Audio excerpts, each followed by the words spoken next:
I'm going to be focusing over here first. Okay, so this is the shark, and this is the heart area. So you have the sinus venosus, which is like this tissue right here.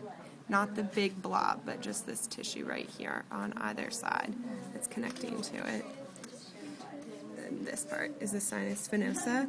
And then you have the atrium, which is this big blob. And then the ventricle is the tan muscle mass. And then the conus arteriosus is this part right here.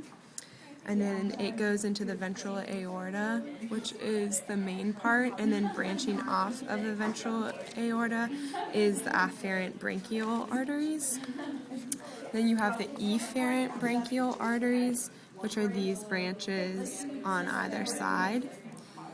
Then you have the dorsal aorta, which is like the main part of the arteries that all of them are going to. Then you have the hyoidian artery, which is this side part, and then the internal carotid artery is like the top part. What's on the sides? The hyoidian artery. Okay. And then the paradorsal aorta, they're kind of hard to see, but they're thin, and they're both coming up on either side here. You can see it in the book, though. Then we have the subclavian artery, which is right here, and it eventually goes deeper into the brachial artery, but you can't see ours because it's like too deep, she said. And then the celiac artery is this branch right here. Can you see that? Off of the dorsal aorta. And then where am I? Oh, the gastrohepatic artery. Hold on. What's this? The muscle mass right here. It should be like a small branch. I would look at it in the book because ours doesn't really have it. So look that one up in the book. The hepatic artery, though, is going to the liver. So it's this one. It's red.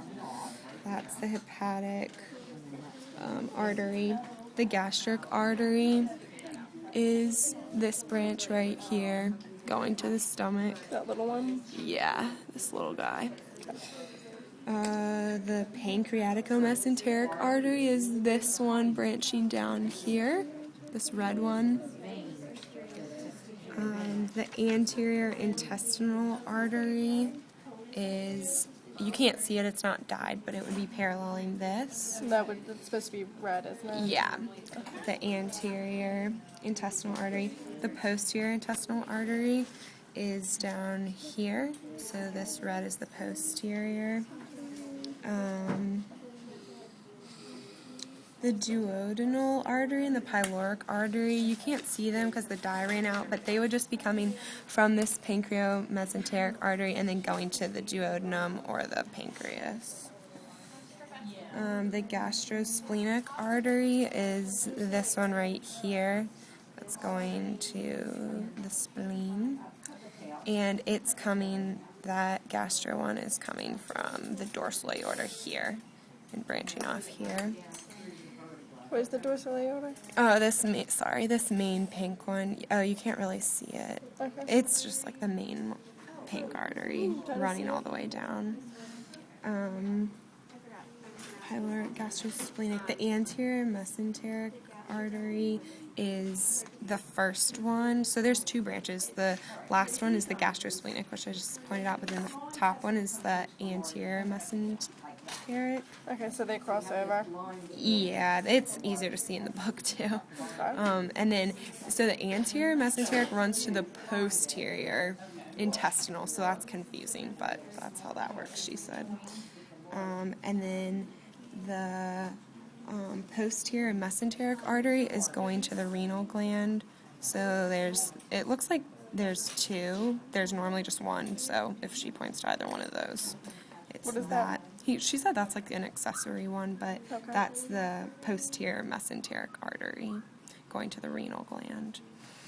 And then the final ones are the iliac artery, which is this artery right here.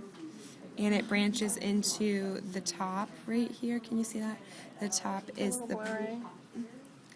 yeah. Just know the iliac one is coming, and then it branches on top to the posterior epigastric artery, and then below to the femoral artery.